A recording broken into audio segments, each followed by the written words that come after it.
हमको हुसैन भाई का फ़ोन आया था और ये घटना बनी। कम से कम 10-15 मिनट में हम वहाँ पहुँच गए।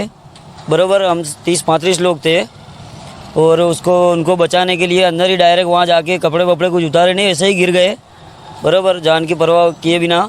और सब लोगों को बाहर निकाला हम लोगों ने, कम से कम 35-40 लोगों को निकाला। बच्चे बूढ़े सब थे, लेडीज़ सब लोग थे और सबको बाहर निकाला हम लोगों ने।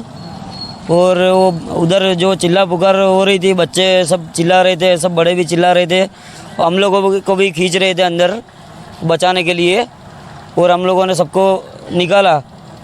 और उधर ये हुसैन भाई का फ़ोन आया, उधर कांति भाई जो थे उनको वो भी आ गए थे और उनको सबको बाहर निकाला हम लोगों ने।